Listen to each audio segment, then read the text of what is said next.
Decade of Love, 공감의 10년, XSFM.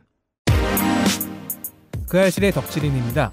정당 해체 시 지방의원이나 자치단체장은 어떻게 될까요?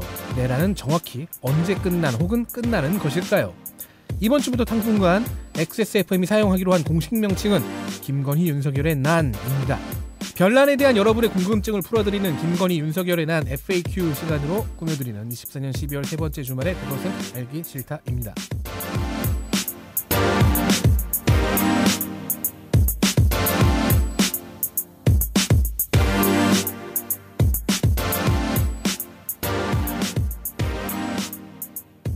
안녕하십니까.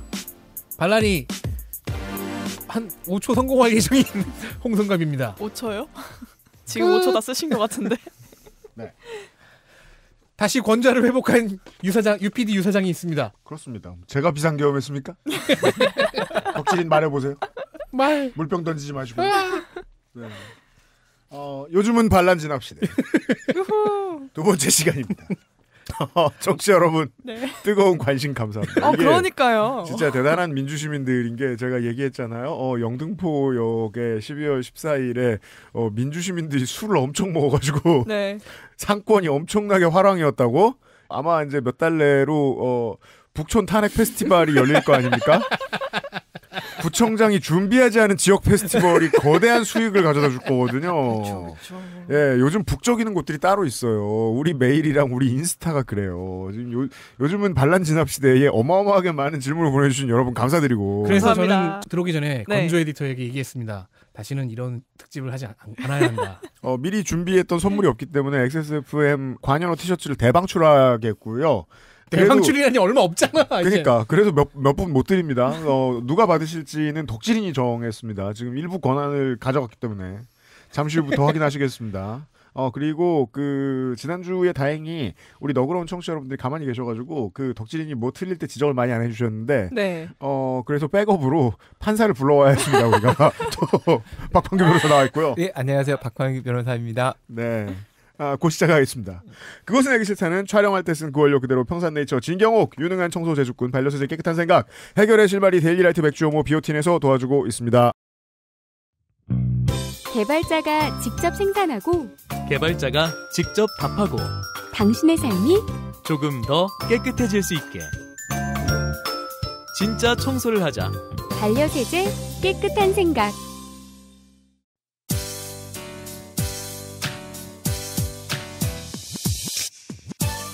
(10년간) XSFM과 함께해 주신 모든 여러분께 감사드립니다.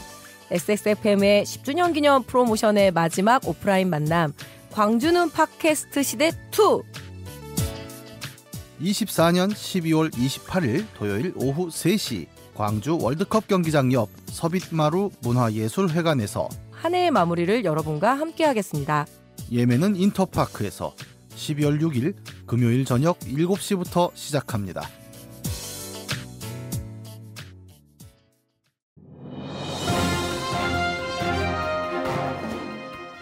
자, 전화 연결해 보겠습니다. 여보세요? 데일리라이트 맥주 효모 드셔보셨다고요? 네, 비슷한 다른 회사 제품도 먹어봤는데요. 분말이라 역하고 먹기가 많이 불편했거든요. 근데 데일리라이트 맥주 효모는 알약이라 먹기도 편하고요.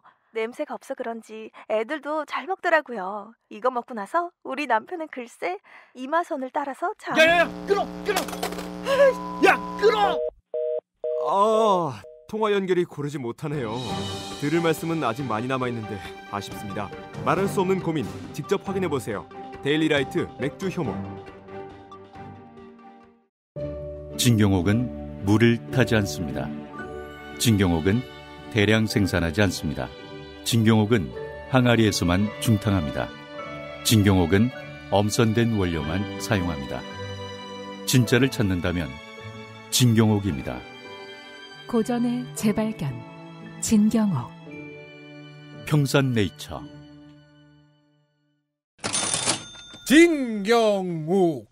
평산네이처 진경옥의 비상시국 기획전. 그렇죠. 비상시국 기획전을 준비했습니다. 그렇죠. 와. 거대 권력 앞에 평산네이처 같은 작은 소기업은 할 수 있는 게 별로 없습니다. 할인 행사와 기부뿐이지요. 기부요? 네. 잠깐만. 자, 12월 12일부터 1월 5일까지 전체 매출의 5%를 국가 정상화를 위해 기부한다고 합니다. 그렇습니다. 우와, 멋있어.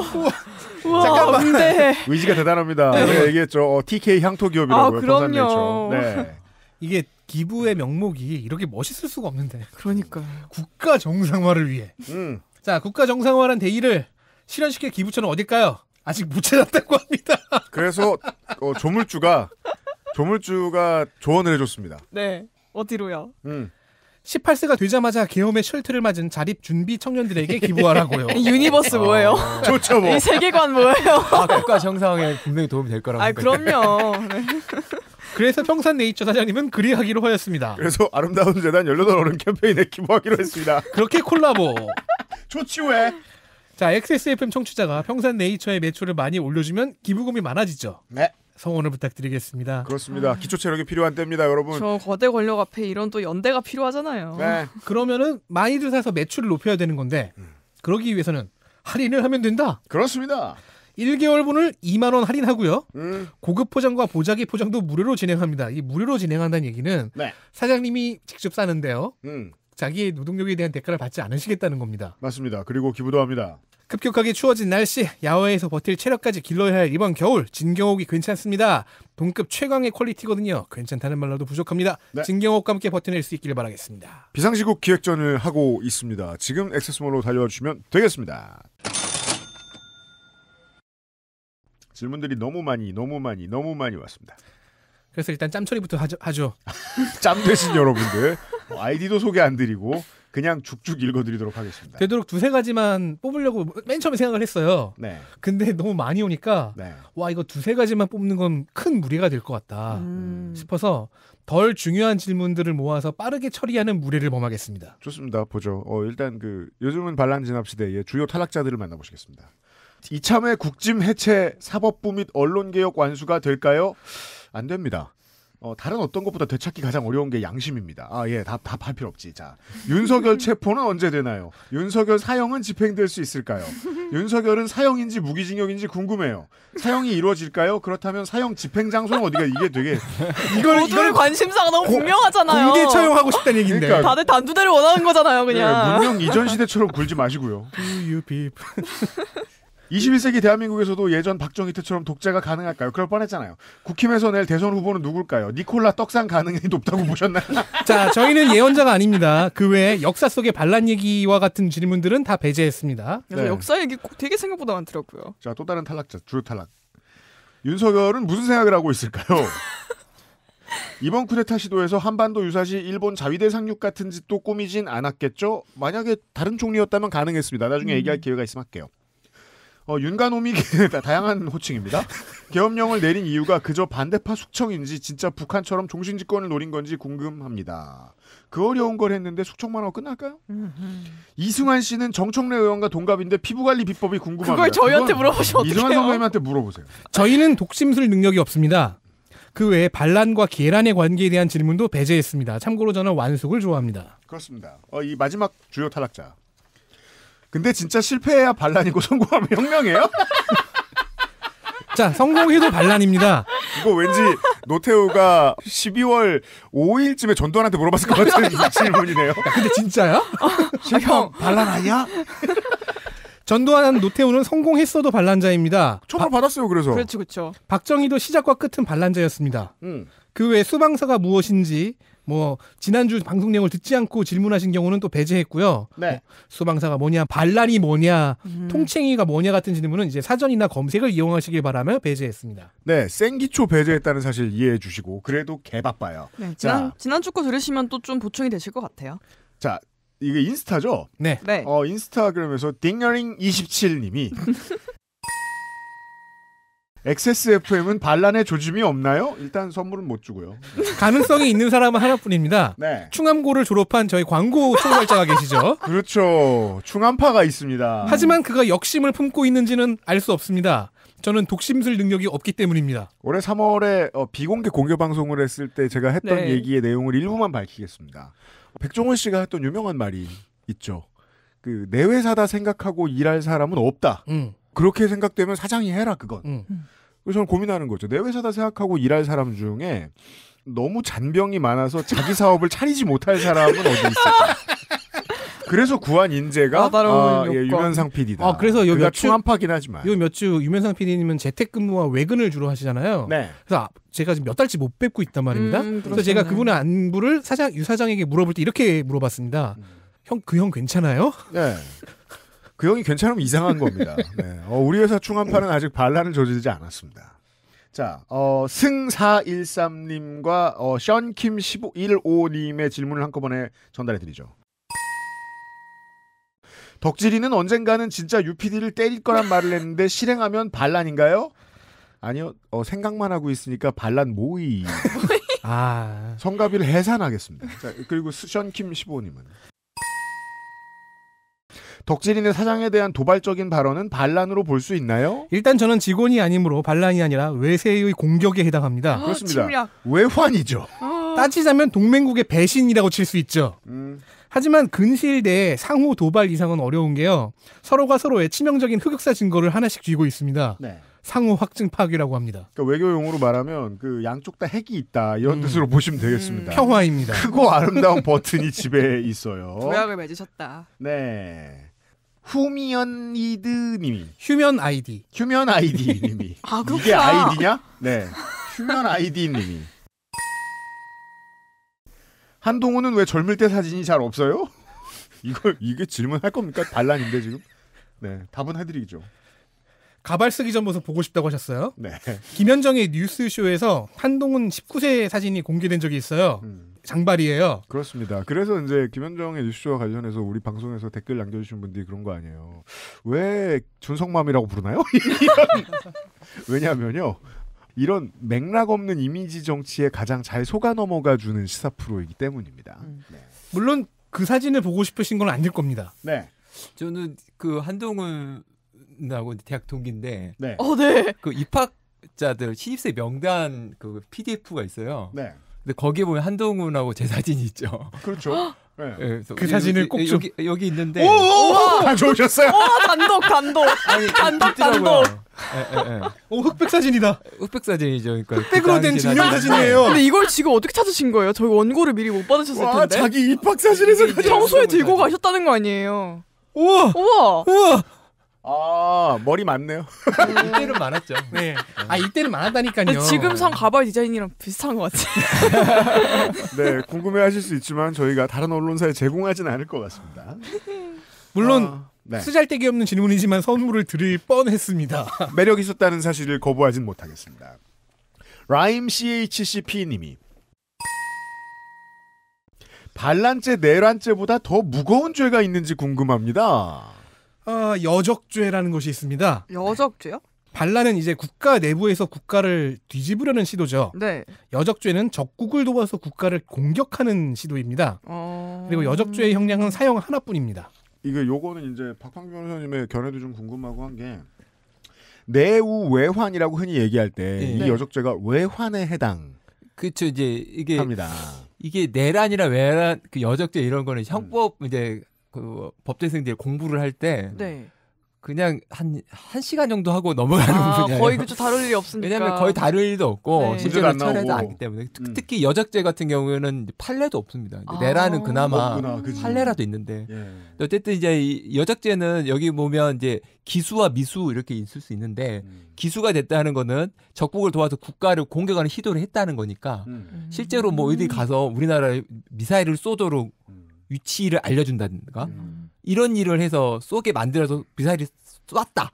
그럼 이 사람은 이제 사형밖에 없는 거죠. 그러니까 예를 들어 이제 한반도의 역사에는 조선시대 이후로 이런 기록이 별로 없어요. 왜냐하면 조선 때는 국경이 쫙 그어져 있으니까 이 국경이 불분명했던 고려시대 때는 그 위쪽에 있었던 민족들 중에 가끔씩 그 고려한테 져가지고 항복하고 고려에 투항해서 고려인으로 살다가 조선 때도 있었어요. 예, 나중에 원명기가 찾아왔을 때 원이나 명하고 내통을 하고 성문을 열어주고 이런 경우들이 있었어요. 실제로 이성계도 다른 나라 출신이잖아요. 이성계 아버지가.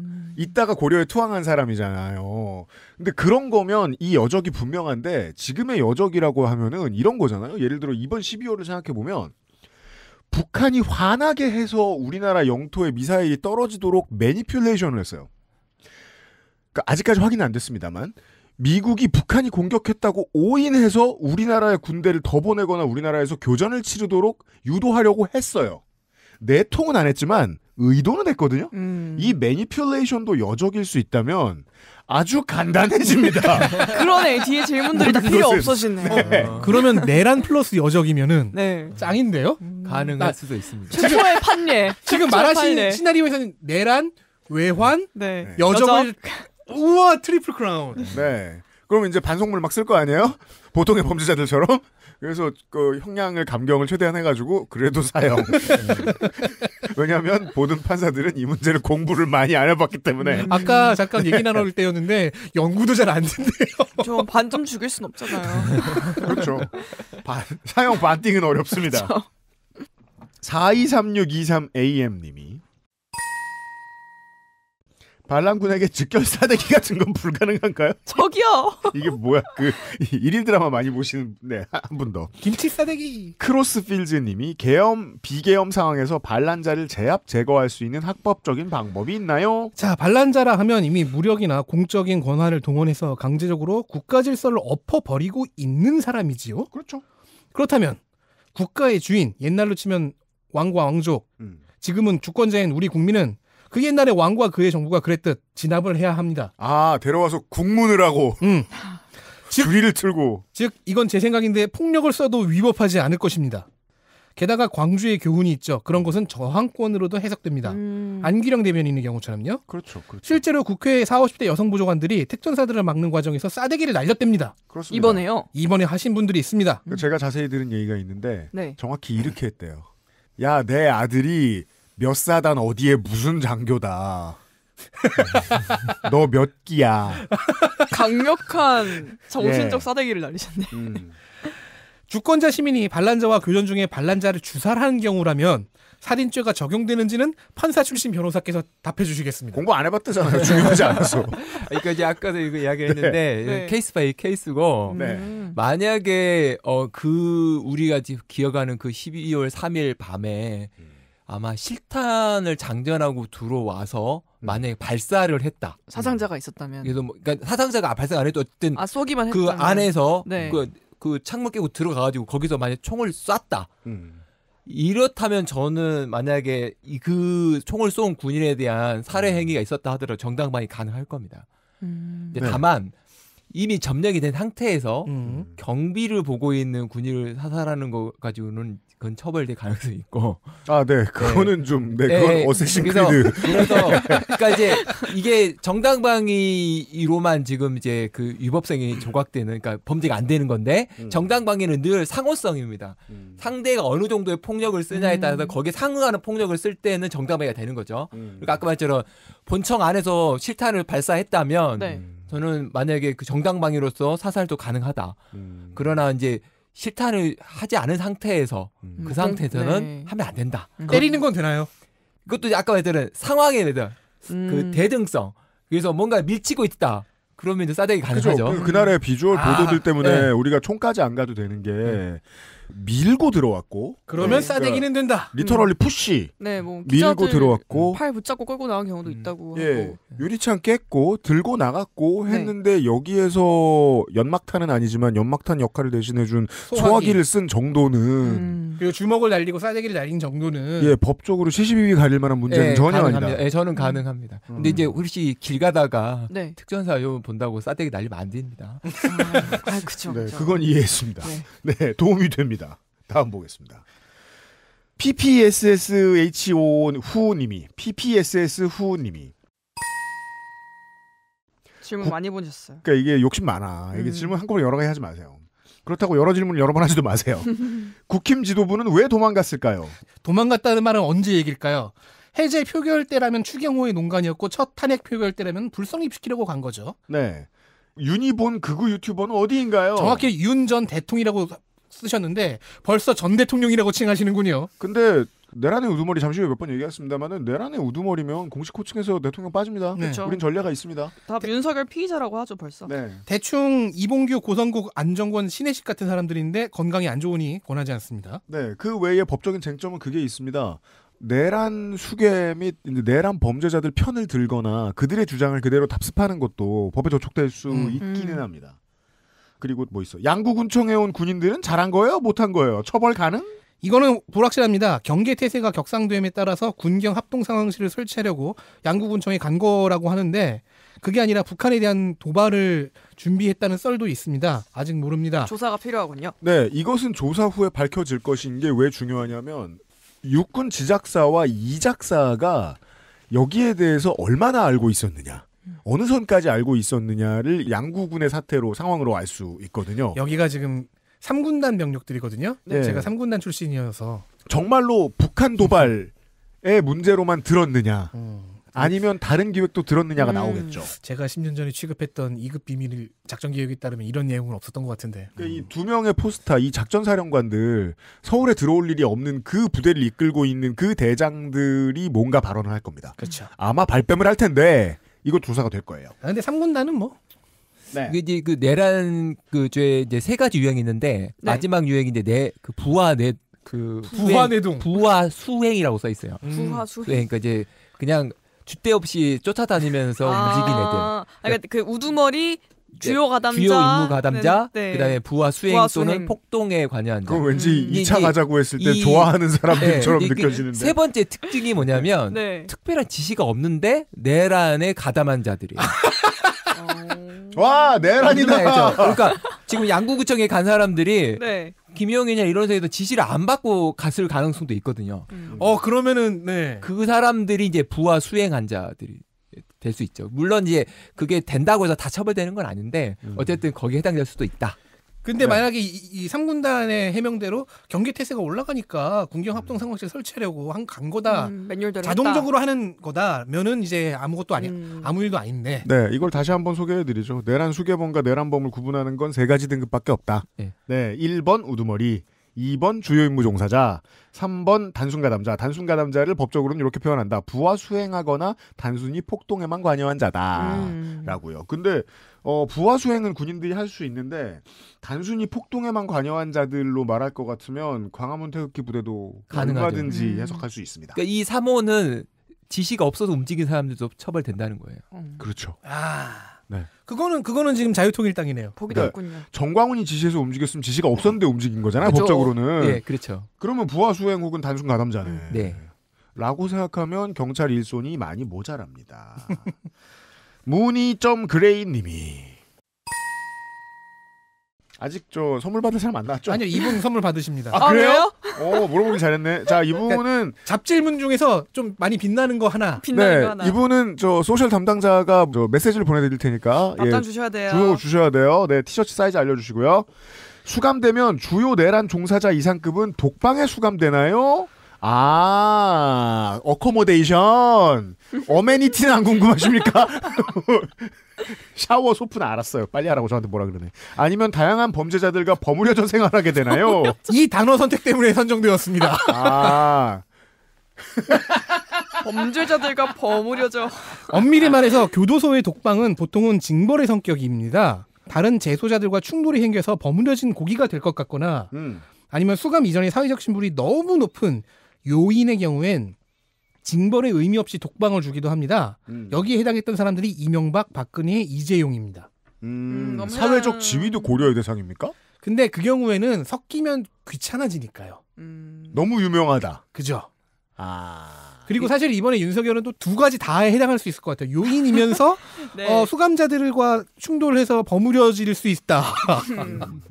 그 이제 예전에 보면 국가보안법 수감자들은 따로 모아서 하는 경우도 있었습니다. 이게 이제 내부에서 독방이 모자라다거나. 그러니까 독방은 기본적으로 이제 징벌 성격이기 때문에 네. 기본적으로는 안 합니다.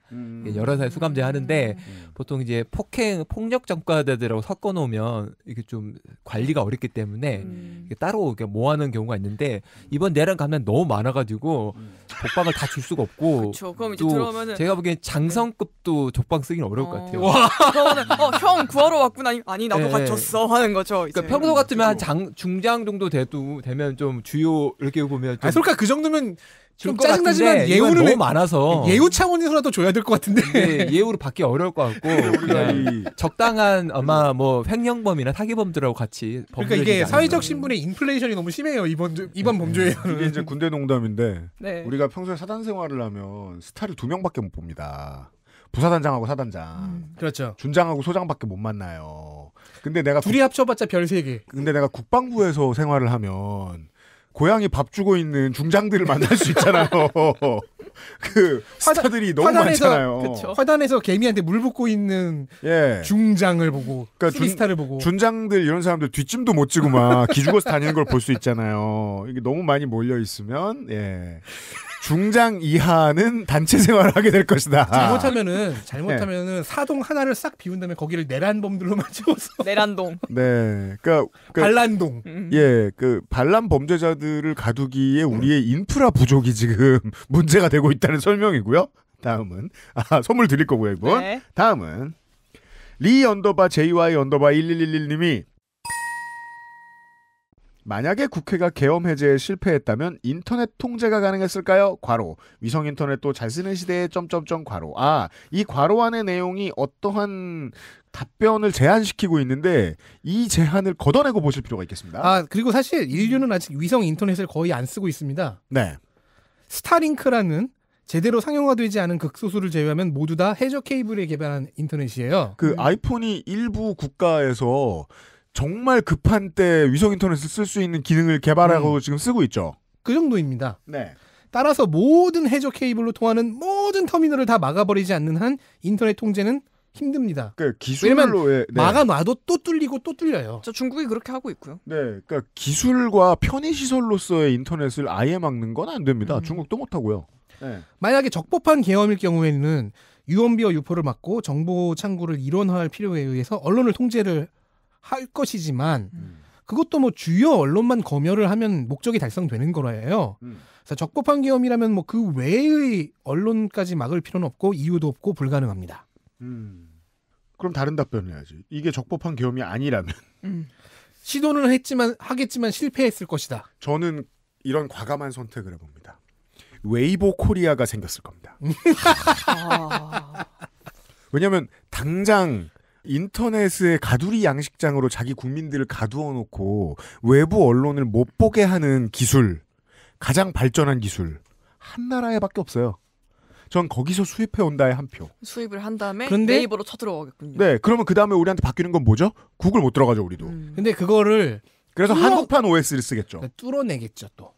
IPS를 돌 거예요. 결국 다 뚫려요. IPS가 아니고. 아무튼 돌아갈 텐데 돌아가는 프로토콜을 쓸 텐데 VPN. 네. 그래도 힘들어는 져요. 일반인들이 접근하기가 훨씬 힘들어져요. 그건 됐을 거예요. 저는 그건 믿습니다. 우리가 자유롭게 외부의 언론을 보는 일은 어려워졌을 겁니다. 하지만 불가능하다. 자, 안광귀 님이 군이 불법적인 명령에 저항하는 방법은 이번처럼 소극적으로 따르는 수밖에 없는 걸까요? 이건 직업군인의 고민같이 들립니다. 가장 이상적인 저항 방법은 아무래도 면전에서의 항명이겠죠. 우리 제대한 다음날처럼 일부러 거기 찾아가가지고 아이씨! 이러고 부르고. 진짜 그런 사람 있어요? 네. 지금 당신 앞에 하고 싶었어요. 지금 당신 앞에 한 명 앉아 있습니다. 접니다. 괜히 장군 보고 아이씨 한번 해보고. 일중대장 미안했어. 그럼 불법 명령을 내린 상관은 그 군경을 항명죄로 고발을 해야 되죠. 항명죄 수사를 하는 과정에서 불법 명령임은 금방 드러납니다. 자, 태업 내지 수동적 거부하는 경우는 이제 사필 규정을 믿는 것이지요. 이게 안전하죠. 네. 이번 계엄에는 이 모든 양태가 다 드러났습니다. 그 주 국회에 다 나오셨죠. 네. 불법 계엄임을 상관들 앞에서 지적을 한 방첩사의 법무관들 있었죠. 명령대로 국회에 난입은 했는데 무기 사용과 돌격은 거부한 장교들 있었죠. 라면 먹고 경치를 즐긴 방첩사 병력들 있었죠. 그렇습니다. 모두 다 가능합니다. 이제 바로 거부했던 사람이 그 윤비나 중령. 네, 법무관. 이번에 대령진 되시고. 이미 대령진인데. 그리고 보직 진급했어요. 제가 생각해봤거든요. 대령진일 때의 공으로 인해서 1계급 특진을 한다. 그럼 대령되고 그러면 이 사람이 법무거든요. 그러면 법무의 우두머리가 돼요.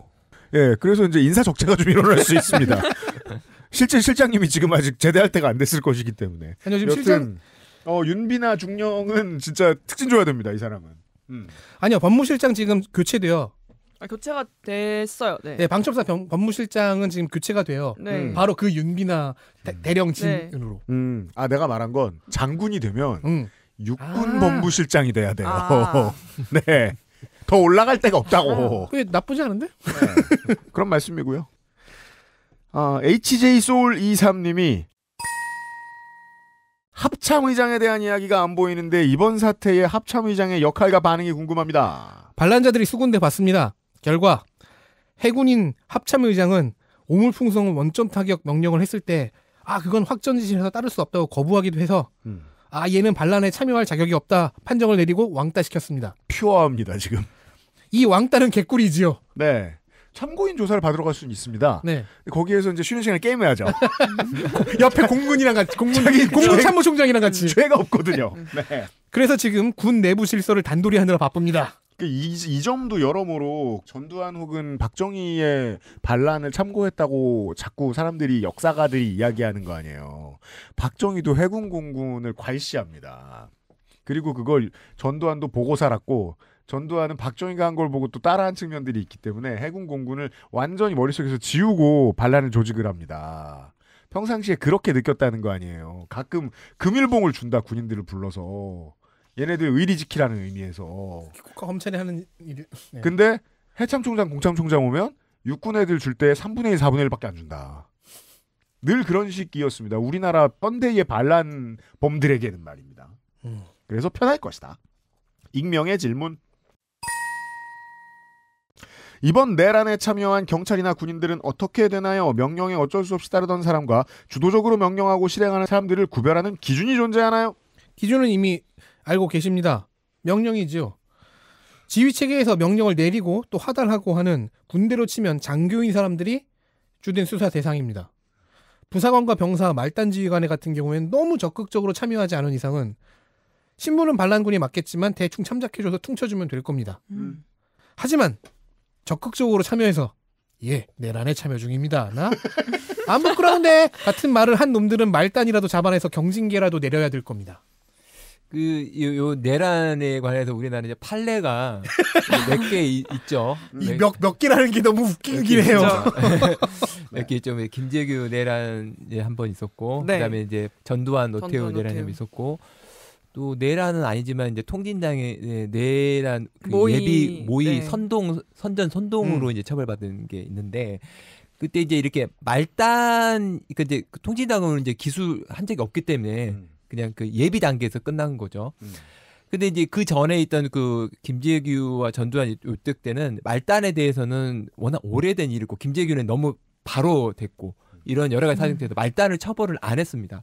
하지만 말단도 모두 처벌될 수 있습니다. 그래요? 네. 법상으로. 그거를 기소를 할 거냐 말 거냐에, 그러니까 여기까지는 기소하지 않는 정도에서 수사기관이 하지 않는 걸로 정할 뿐이지 기소됩니다. 할 수 있습니다. 기소유예까지는 나올 수 있다. 그러니까 기소유예도 되고 입건 안 할 수도 있고요. 입건 자체를 안 할 수도 있고. 하지만 아까 제가 말씀드린 거는 처벌 대상이 될 수 있습니다. 거기 특히 국회 안에 들어갔던 전 병력, 그다음에 거기 헬기 수송한 병력, 네. 그다음에 버스 운행한 병력 다 처벌 대상 될 수 있습니다. 반란군이에요. 예. 근데 다만 이제 거기까지는 처벌 범위를 확대하지는 않을 거고 아까 이제 그 덕진이 말씀하셨처럼 명령을 밑으로 내린 사람은 적어도 반드시 처벌돼야 한다고 생각합니다. 저는 이게 이제 정무감각의 영역이라고 생각해요. 예를 들면 지난주 말에 이재명 대표가 나와가지고 한덕수 탄핵 안 하겠다라고 얘기했거든요. 했었죠. 사람들 이제 일부 이제 정말 화가 난 시민들은 왜 내란을 알고 있었고 협력했을 가능성이 가장 높은 저 사람을 그냥 자리에 앉혀놓고 대통령 권한대행 시계를 만들 권한을 주냐 안 된다라고 했는데 정무적 감각에서는요 이미 한번 내란을 저지른 사람들이 아주 극소수만 잡혀 들어가 있고 야당은 여기에 찬동을 아직도 하려는 사람들이 많이 있으며 그들이 대다수이며 어떤 일정한 규모의 큰 세력이 또다시 내란을 일으킬 수 있다면 그들에 대한 고삐를 천천히 당겨야죠. 그러면 딜을 하기 위한 협상 상대로서라도 한덕수가 필요합니다. 야, 우리 너 탄핵 안 시켰잖아. 고맙지? 헌법재판관 임명해. 특검 거부하지 마. 이 딜을 해야 돼요. 이건 정무의 영역입니다. 그 정무의 영역이 어디에까지 미치냐면 판결의 영역에까지 영향을 좀 미친다고 생각해요. 누구까지 족쳐야 되지? 이분은 근데 이 익명분의 진짜 질문은 이분이 아마 경찰이나 군인인 것 같아요. 그래요. 비슷한 질문으로 친구가 뭐 포천에서 군인하는데 계엄과 관련이 네. 있나요? 당연히 관련이 있지요. 근데 포천에 있으면 크게 뭐 참여를 안 했을 테니까. 근데 만약에 내란에 참여 동원이 되셨다면은 일단 3호 즉 그 부하로 분류는 되시지만 명령을 본인이 직접 받아서 하달하고 이런 장교 라인은 아니라면 일단은 좀 그러니까 국선 변호사는 그 정도까지 주장할 순 네. 있다. 마음을 잘 난 퉁쳐질 것이다. 재판부에서 그 기소 대상을 어디까지 정하느냐도 사실 어떤 정부적 감각에서의 군가의 뭐 예를 들면 네. 관계라든가 뭐 이런 걸 생각해서 결정할 수 있다는 거네요. 그래서 정말 저는 시민들이 대단했다고 생각하는 게 유혈 사태가 났죠. 네. 그럼 피를 보면 여론은 이상하게 꼬입니다. 갑자기 이걸 지지하기 싫다가도 지지해야겠다고 겁먹고 열정적으로 변하는 보수가 있어요. 그렇게 됐으면 더 이상했을 겁니다. 벌 받을 사람은 더 늘어나는데 쿠데타를 지지하는 사람들이 늘어났을 거거든요. 그걸 막은 건 정말 대단한 일이었다고 생각합니다. 네, 만약에 정말로 실탄 매거진에 넣었다. 그랬으면 처벌 대상자는 확 늘어났을 거고요. 자, 이메일로 보내주신 분이 한 분이 계세요. 최영귀 님이 커뮤니티에 내란을 동조하고 선동한 글을 남긴 사용자들은 실제로 국정원에 신고하여 처벌이 가능할까요? 이게요. 그 대역죄의 상황이라서요. 인간사에 매우 드물게 일어나는 거의 일어나지 않는 선악 흑백 논리 완전 적용의 사례가 현재입니다. 그죠. 그렇죠. 쟁점이 없어요. 공화국 대 다스 시디어스. 내란 무리를 옹호하면 내란 동조자, 내란 동조죄입니다. 이 논리를 JTBC 5대0 라이브에서 전 법제처장인 김영현 씨가 강변했지요. 조국 혁신당 비례 후보였던지라 정파성이 들어갈 수는 있지만 이게 정론이긴 합니다. 내란 동조란 표현의 자유가 적용되지 않는답니다. 김영현 전 법제처장에 따르면. 따라서 댓글 및 인터넷 커뮤니티 게시글도 포함됩니다. 당연히 전광훈과 자유통일당도 해당됩니다. 꼭 경찰이나 국정원에 고발을 해보시길 추천드립니다. 어떻게 될지 너무 궁금하거든요. 판사 출신 변호사분의 말을 들어보죠. 이게 설명이 맞고요. 그러니까 아까 말처럼 내란 선전 선동은 지휘부의 지시가 없어도 가능한 범죄입니다. 그리고 거기에 대한 선전 선동은 이제 그 내란에 대해서 계속 정당성을 홍보하고 그 내란이 정당하고 그 내란 이후의 행동을 계속 하도록 요구하고 뭐 강화하는 것까지 다 들어가는 거고요. 근데 이제 그렇다고 해서 모든 댓글을 처벌할 거냐 이거는 이제 정부적 판단의 영역이죠. 하지만 예를 들어서 이런 걸 지속적으로 반복하거나 그다음에 그것들을 또 조직적으로 하거나 이렇다면 처벌될 수 있습니다. 그래서 그러니까 한 번 올린 놈들은 괜찮은데 넘어갈 수 있는데 여러 번 올렸다. 고성국 유죄. 그래서 도배를 했다. 이런 글을 혹시라도 올거나 혹은 뭐 장난이라도 올려서도 안 됩니다. 여기는 명백하게 이거는 공화국을 지키기 위한 그 내란은 굉장히 큰 죄입니다. 이렇게 내란이 정당하다는 말만 하는 거로도 그 내란 선전 선동의 구성 요건에 해당합니다. 이게 대한민국에 되게 큰 도전인 게 네. 기본적으로 안보에 크나큰 위해를 끼치는 존재를 많이 처벌해봤는데 그들은 대다수 억울한 시민이었거든요. 근데 안보에 어마어마한 위협이 왔고 법에 맞게 그들을 처벌해야 하는 도전에 직면한 거예요. 한국은 그래 본 적은 없고 그 법을 가지고 억울한 정적은 많이 제거해봤어요. 국가보안법을 말씀드리는 겁니다. 저는 지금. 물론 국가보안법은 대폭 수정 및 없어지는 게 맞습니다. 다만 국가보안법에 있는 것들 중에 지금 쓰면 딱 좋은 게 있습니다. 이적동조, 이적단체 구성가입 및 각종 이적행위.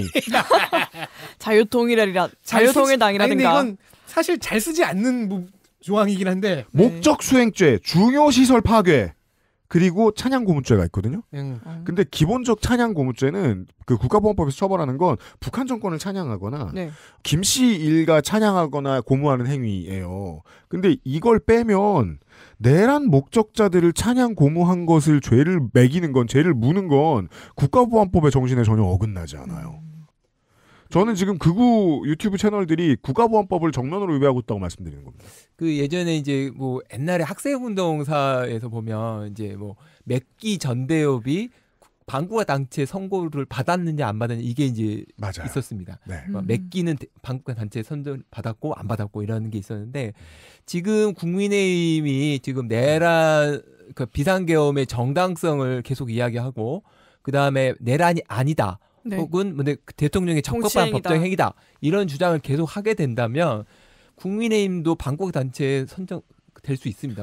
그러면 내란죄 걸리고 국가보안법 걸리고 뭐 거기까지는 어서 빨리 윤석열 내란죄 3심까지 갑시다. 지금 빨리 국민의힘은 태세 전환해야 됩니다. 지금 이대로 계속 가다가는 그 정당 자체가 반국가 단체 또는 내란 선동으로 나중에 분명히 조사받을 수 있습니다. 제가 이제 마음에 안 들진 않지만 살짝 마음에 남는 문제들 중에 하나는 이 문제로 통합진보당이 해산을 경험했죠. 기본적으로 그 법에 맞춰서 해석하면 그 정당을 계승하는 후신이 나오면 안 돼요. 근데 지금 있잖아요. 그냥 두잖아요. 그 얘기는 곧 할 수 있습니다. 자, 없애라는 게 아닙니다. 그래서 최영규님은 이런 중요한 질문을 던져주셨기 때문에 네. 네. 선물 드리나요? 네. 다음번엔 체크해 주세요. 똑같이 가시는 얼굴. 아니야. 밑줄도 그어놓고 Gmail로 Gmail로 이승훈 님이 윤석열의 내란이 종료된 시점은 언제일까요? 아직 종료 안 됐습니다. 네. 윤석열을 비롯한 내란 가담자 및 동조자들의 대부분이 구속수사를 아직 안 받고 있고요. 아직은 윤석열 주변의 주요 가담자들부터 잡아들이는 중이고 차후 우두머리인 윤석열도 구속하고 이제 단순 가담자들은 이제 처벌을 하든 징계를 하든 정상 참작을 하든 이 부분을 시작하면 종료라고 볼 수 있을 겁니다. 법적으로는 이제 구속을 넘어서 처벌이 시작되어야 종료죠. 그런가요? 맞습니까? 제 생각에는 이제 이거는 뭐 법적 개념은 아닌데 적어도 내란 종료라고 한다면 내란 그 수괴와 그다음에 주요 임무 종사자들이 전원 다 공직에서 배제되는 그 상태가 내란의 종료라고 일단 공직 배제. 구속. 공직 배제된 쪽은 이미 많긴 한데. 네. 근데 아직 남아 있습니다. 그죠? 그 내란 관련자들이 여럿이 남아 있습니다. 군에 특히. 네. 저도 이 공식적인 시점을 생각하다가 이게 흥미롭다고 느꼈던 게 최종적인 그 책임자들이 옷을 다 벗고 더 이상 그 힘을 부릴 수가 없는 때라고 생각하면 권력은 법이 정의해내릴 수 없잖아요. 근데 이건 권력이 움직여서 한 짓이잖아요. 자, 내란죄에 해당하는 우두머리가 존재해요. 그건 이미 검찰도 많은 지금 기소와 관련돼서 거의 적시해놨어요. 이거 윤석열이라고. 하지만 정치의 측면에서 봤을 때는 비선실세 국정개입 허용 의혹이 있잖아요. 그래서 이 내란죄에 해당하는 우두머리에게 비선이 있어서 그가 진짜 우두머리일 때는 비선까지 잡아들여야. 요게 흥미로운 지점입니다. 저한테는. 혹은 미래의 법대생들에게. 근데 선점한 또 네이밍과도 많이 연관이 되어 있고요. 네. 김건희 윤석열은 아니잖아요. 이거. 그리고 비선이 중간에도 하나가 딱 꼽혀 있잖아요. 네. 노상원 전 정보사령관이라고. 네. 그 비선의 지위가 따로 있었던 것 같아요. 그렇죠. 그게 그 사람 혼자는 아닌 노상원의 위로는 윤이 아닌 누군가 있었던 거예요. 코바나 밀리터리. 그건 안 됩니다. 코바나 밀리터리. 혹은 코바나 블랙워터 뭐 이런. 자, 익명의 질문입니다. 헌법재판소를 통과할 때까지 최대 기간은 기사에서 몇 번 봐서 알겠는데 180이죠. 180일이죠. 최소 기간은 어느 정도 되는지 모르겠어요. 이론상으로는요. 급한 질문. 이론상으로는요. 심리에 들어간 당일에 판결이 나올 수 있으므로 굿! 이러면서 1일 혹은 0일이 최소입니다. 박판규 변호사님이 알려주시기를 그것은 즉일이라고 부른다. 즉각. 즉일 선고라고 합니다. 드라이브 스루. 현실에서 가능할 일은 없지만 만약에 일어난다면 이거죠. 9명의 편법재판관들이 앉아있어요. 혹은 6명이. 네. 그리고 그들이 엄지를 그러니까 손을 딱 내밀어요. 네. 그리고 엄지를 내리는 거죠. 아니 그거 아니에요. 이렇게 호송차가 U자 앞으로 이렇게 쓱 들어가서 이제 그 운전자가 검사죠. 윤석열이요. 이러고 들어가면 첫 번째 헌법재판관이 엄지를 내리고 두 번째가 내리고 세 번째가 내리고 이렇게 돌아 나올 때 이렇게 사형과 감자튀김을 같이 이렇게 진짜 황당한 과학 유튜브 채널 질문들 같은 얘기가 그럼 이제 나오면서 글래디에이터처럼 외치는 거죠. Are you not entertained? 즉일 판결은 있다. 저는 헌재 결정이 언제 나올 건지 예상을 좀 해보자면 180일이니까 한 6개월이죠. 네. 예, 근데 4월 한 18일인가가 아마 이제 그 현재 6명 중에 2분의 임기가 끝납니다. 네, 4월 20일인가 18일인가 끝납니다. 네, 그때입니다. 그래서 이제 그 전에 나올 것이 거의 확실하고요. 근데 그럼에도 불구하고 이 사건은 쟁점이 이렇게 복잡하지도 않습니다. 그리고 그다음에 탄핵 절차는 일종의 징계 절차입니다. 그래서 나중에 그 결정 주문이 파면한다로 끝나거든요. 네. 그래서 이제 이 징계 절차는 형사 재판처럼 엄격한 증명이 필요가 없습니다. 아, 그런 차이가 있군요. 예. 그래서 그 소추안의 내용을 보고 답변서 내용 보고 답변서 내용이 얼토당토 않으면 빨리 할 수 있습니다. 그래서 이게 실제로 국가지대사로는 큰 일이지만 법원의 입장에서 봤을 때는 누구를 징역에 처한다라고 하는 것보다 파면한다가 그렇죠. 좀 더 쉬운 일이다. 예, 그렇죠. 쉬운 일이고 그 판단의 기준이 얘가 나쁜 점 했냐 안 했냐가 아니라 이 사람을 이 자리에 계속 두는 것이 맞냐 안 맞냐 요걸 판단하는 거예요. 그렇죠. 이거랑 내란죄 유무죄 판단은 별개니까. 별개니까. 네. 그죠. 탄핵 심판 그 자리에서 사형 그럴 일은 없거든요. 네. 그래서 오래 걸리지 않을 거다. 그래서 저의 예상은 그렇구나. 1월 말에나 2월 초 정도에 결정이 날 걸로 저는 생각을 합니다. 와, 설 선물이네요. 자, UPD의 예상이 아니라서 신뢰가 갑니다. 이해됩니다. 감사합니다. 네. 네, 갑자기 1월에 갑자기 조물주님의 광고 멘트가 약간 예상이 가는 것 같아요. 또 탄핵 할인 허겄지 또 빅그린. 자, OMYFYY님이 다시 인스타로 돌아와서 무죄 추정의 원칙에 따라 내란죄로 구속된 대통령도 옥중 통치가 가능한 여지가 있는지 궁금합니다. 이거 논란 지난주에 많이 했었어요. 내란죄로 대통령을 체포할 때 경호처가 막아선다면 이겨낼 방안이 있는지와 그건 물리력 얘기인가요? 경호처를 처벌할 수 있는지 궁금합니다. 일단 옥중에서 국사를 볼 수 있다는 해석이 있긴 하죠. 다수설은 아니라고 알고 있는데 맞습니까? 이 부분도 근데 그 논의가 된 적이 별로 없어요. 그렇잖아요. 판례가 없어요. 전례가 있어야지. 아니, 그러니까 옥중 군수나 국회 구청장 이런 건 있어서요. 근데 그렇다면 같은 행정 라인인 대통령이나 대통령 권한대행도 옥중에서 볼 수 있는가? 근데 이제 제 개인적인 견해를 말씀드리자면 옥중 통치 가능하다고 봅니다. 왜냐하면 그 우리 헌법은 기본적으로 무죄 추정의 원칙을 가지고 있고 그다음에 형사 피고인의 구속이라 하는 거는 재판을 받기 위한 수단이지 형벌이 아닙니다. 그죠. 그럼 형벌로 구속이 되면요? 그거는 이제 그 집행이 되는 거예요. 형 집행. 그건 형 집행이죠. 구속이 아니라. 그래서 그러니까 형 집행이 되면 당연히 확정 판결이 있기 때문에 그걸로 그렇죠. 그냥 날아가는 건데 확정 판결이 나기 전까지는 무죄 추정의 원칙이 적용되고 또 재판의 그 진행 상황에 따라서는 구속에서 석방될 수도 있습니다. 보석 같은 거. 그죠. 전 서울구치소에도 형무소 시설이 있는지는 모르겠는데 기본적으로 서울구치소에 있는 사람들은 민간인인 거예요. 그렇죠. 예, 무죄 추정 원칙이니까. 그래서 옥중 통치가 가능할 수 있습니다. 그래서 이걸 관해 논란이 있었는데 어차피 탄핵이 가기 때문에 의미 없는 논의입니다. 다만 이제 법이 걱정해줬으면 좋겠다고 제가 궁금했던 지점은 그거예요. 예를 들어 뇌물수수 때문에 조사를 받다가 증거인멸의 우려가 있어서 도주는 안 하겠지만 그래서 이제 체포가 돼서 구금된 상태로 재판을 받는 군수나 구청장이 있다고 치잖아요. 네. 그럼 그 군수나 구청장이 구치소에서 뇌물을 또 받을 수는 없어요.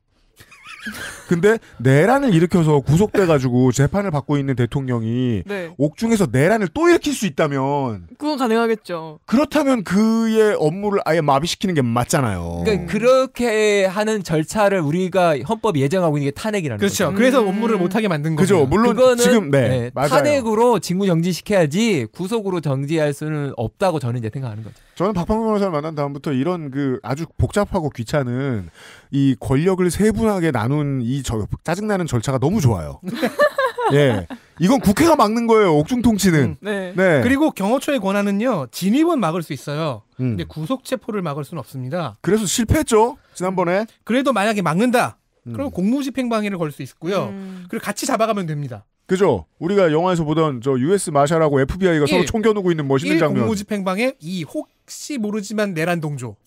그러니까 이제 윤석열 체포영장이 이제 조만간 발부가 될 건데 체포영장을 발부하기 위한 빌드업을 지금 쌓고 있는 겁니다. 지금 계속 그래서 어느 정도 빌드업이 쌓였다. 그러면 이제 그걸 가지고 체포영장을 발부를 받으면 이 체포영장을 가지고 한남동 관저로 이제 가죠.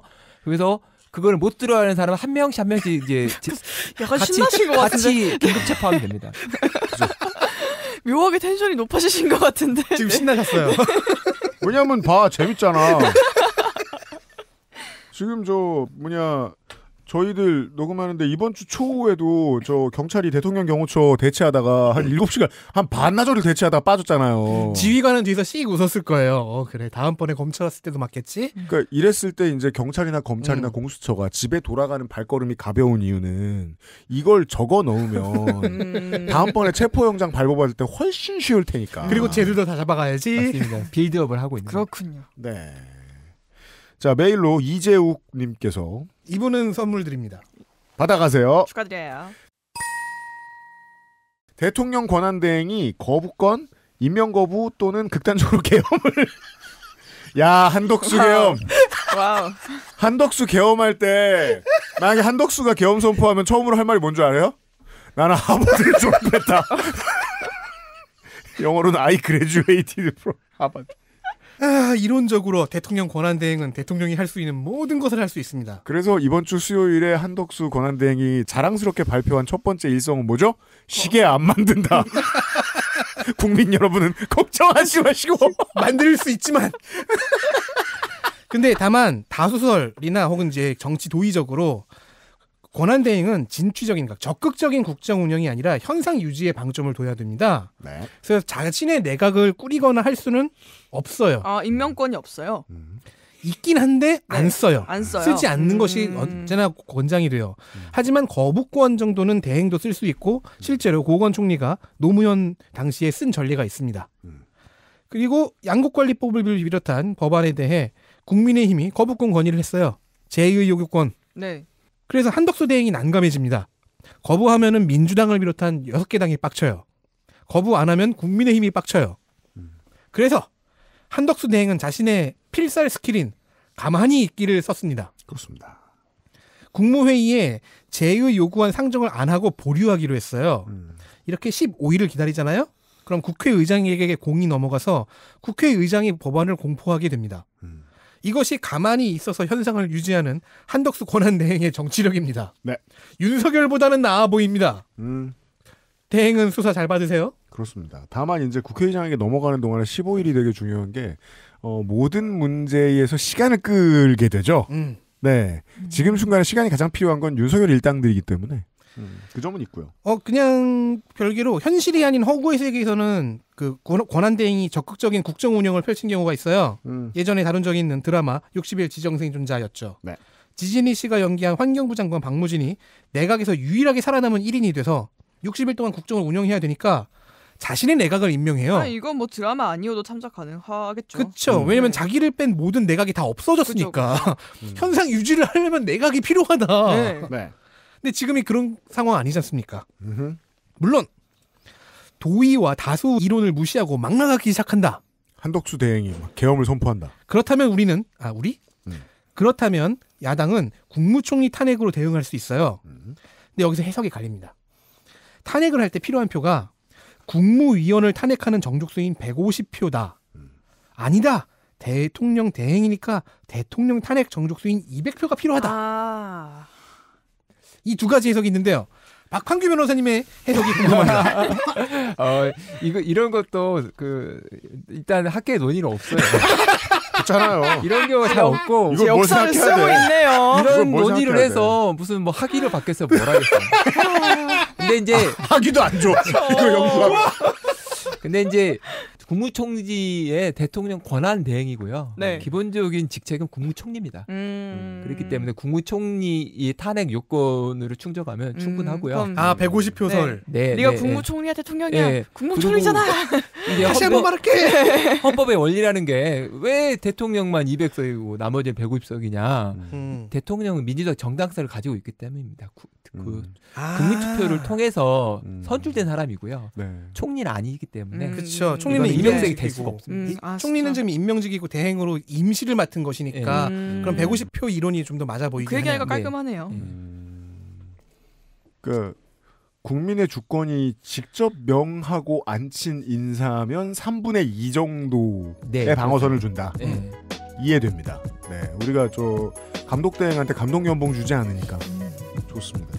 지금 느끼셨을 거예요. 들으시는 분들은 점점 답변이 길어지고 있다. 네, 질문 많습니다. 이렇게 끝납니다. 네. 잡질문으로 시작을 했는데 의외로 좋은 질문들이 많았습니다. 맞아요. 광고 듣고 오겠습니다. XSFM입니다.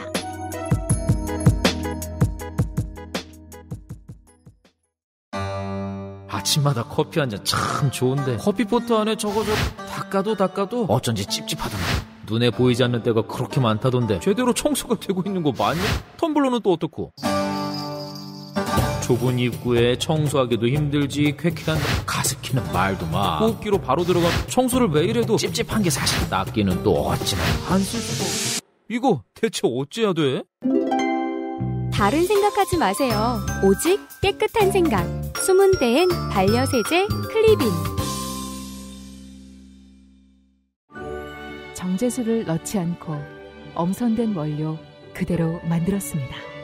대량 생산하지 않고 항아리에서 120시간 중탕했습니다. 고전의 재발견 진경옥. 평산네이처. 좋아요. 진짜 확실히 좋아졌어요. 이렇게까지 효과가 좋을 줄은 몰랐어요. 자신감이 생기니까 어제는 소개팅도 했다니까요. 저한테 진짜 잘 맞는 것 같아요. 저 이거 먹으니까 세상에나. 저 이마선을 따라서요. 잠먹. 야야, 마고. 누구 망하는 걸 보고 싶나? 말할 수 없는 고민? 직접 확인해보세요. 데일리라이트 맥주 효모.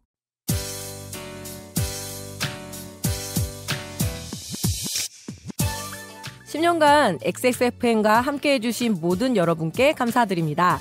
XSFM의 10주년 기념 프로모션의 마지막 오프라인 만남, 광주는 팟캐스트 시대 2.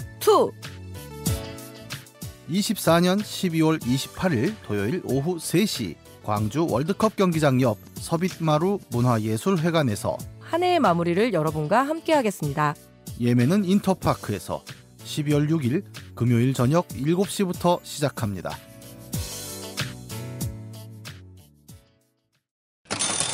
덕질이는 안 가는 광주는 팟캐스트 시대. 네가 광고 읽어라. 나도? 내가 왜?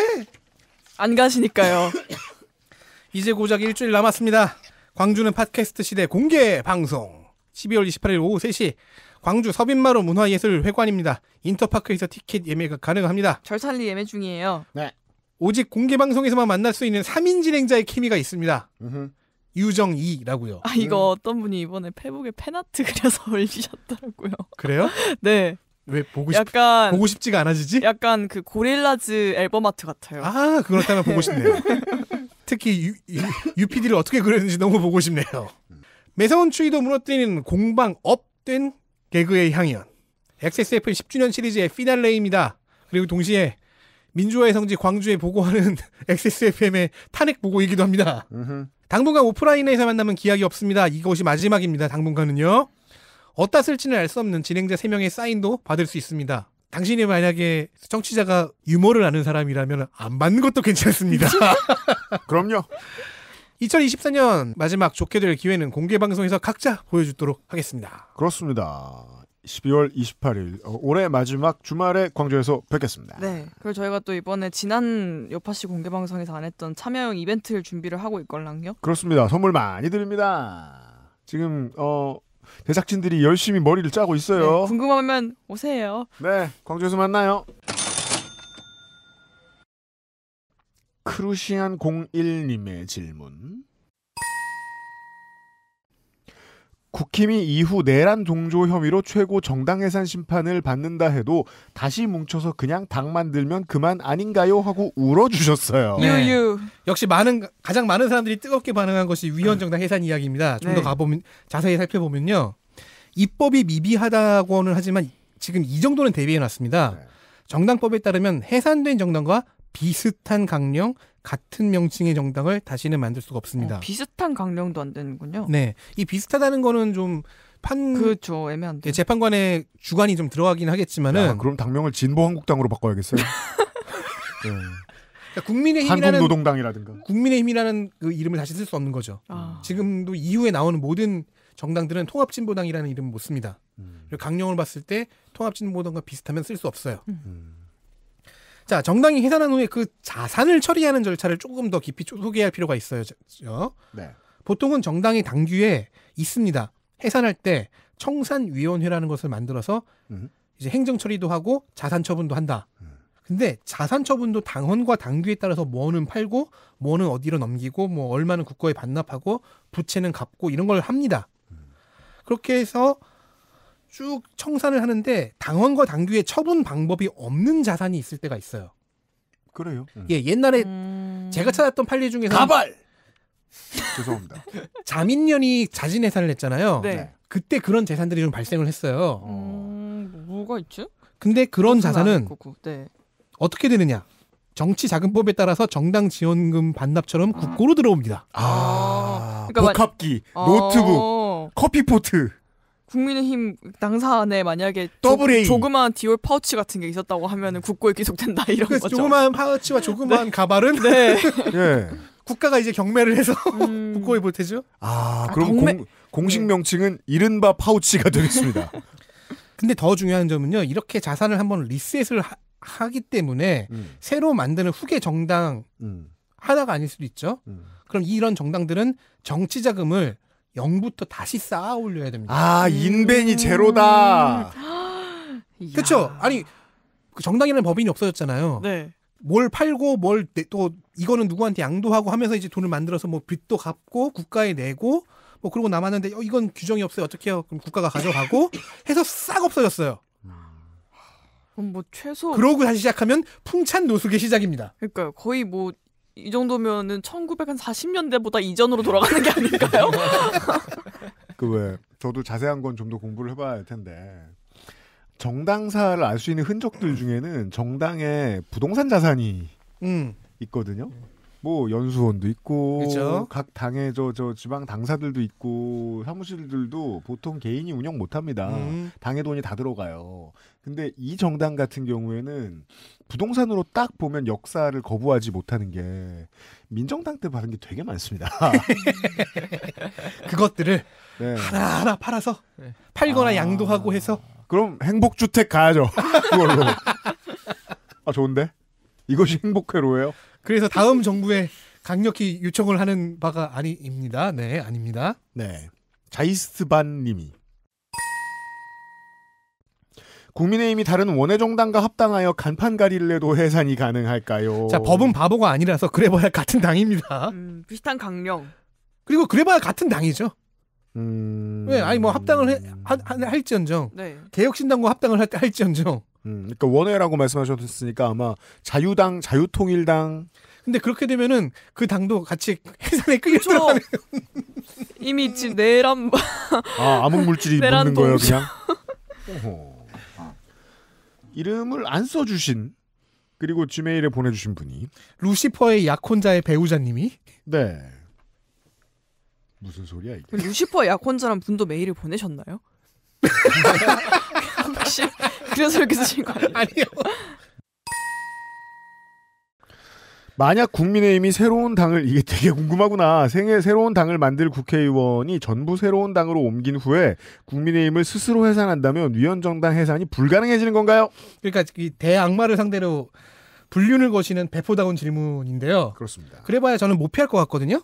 그러니까 도피용 신당을 만든다는 얘기잖아요. 그렇죠. 근데 내란 참여와 동조를 한 사람들이 만든 당이 되잖아요. 그렇죠. 뭐 국민의 방주 뭐 이런 거 되겠죠. 네. 그 방주당은 지금 방주당이 내란 참여와 동조로 벌을 안 받은 상태에서 만든 거잖아요.